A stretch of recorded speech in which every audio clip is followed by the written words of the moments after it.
ಬೆಂಗಳೂರಿನ ಜಯನಗರ 5ನೇ ಬಡಾವಣೆಯ ನಂಜನಗೂಡು ಶ್ರೀ ರಾಘವೇಂದ್ರ ಸ್ವಾಮಿಗಳ ಮಠದಲ್ಲಿ ಪ್ರಥಮ ಏಕಾದಶಿ ಅಂಗವಾಗಿ ಭಕ್ತಿ ಶ್ರದ್ಧೆಯ ವಾತಾವರಣದಲ್ಲಿ ತಪ್ತಮುದ್ರಾಧಾರಣೆ ಕಾರ್ಯಕ್ರಮ ವಿಜೃಂಭಣೆಯಿಂದ ನಡೆಯಿತು. ಪರಮಪೂಜ್ಯ ಶ್ರೀ ಶ್ರೀ ಸುಬುಧೇಂದ್ರ ತೀರ್ಥ ಶ್ರೀಪಾದಂಗಳವರು ಬೆಳಗ್ಗೆ ಶ್ರೀರಾಮದೇವರ ಸಂಸ್ಥಾನ ಪೂಜೆಯನ್ನು ನೆರವೇರಿಸಿ ಸುವರ್ಣದ ತೊಟ್ಟಿಲಿನಲ್ಲಿ ಶ್ರೀಮನ್ ಮೂಲರಾಮದೇವರಿಗೆ ಮಂಗಳಾರತಿ ಸಲ್ಲಿಸಿದರು. ನಂತರ ಸುದರ್ಶನ ಹೋಮದೊಂದಿಗೆ ತಪ್ತಮುದ್ರಾಧಾರಣೆಯನ್ನು ಮೊದಲು ತಾವೇ ಸ್ವೀಕರಿಸಿ ಬೆಳಗ್ಗೆ 7:30 ರಿಂದ ಸಹಸ್ರಾರು ಶಿಷ್ಯರು ಹಾಗೂ ಭಕ್ತರಿಗೆ ತಪ್ತಮುದ್ರಾಧಾರಣೆ ಮಾಡಿದರು.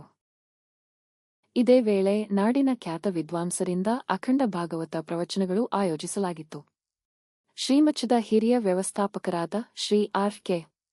ವಾದೀಂದ್ರಾಚಾರ್ಯ ಅವರ ನೇತೃತ್ವದಲ್ಲಿ ಎಲ್ಲಾ ಕಾರ್ಯಕ್ರಮಗಳು ಸುಸೂತ್ರವಾಗಿ ನಡೆದವು.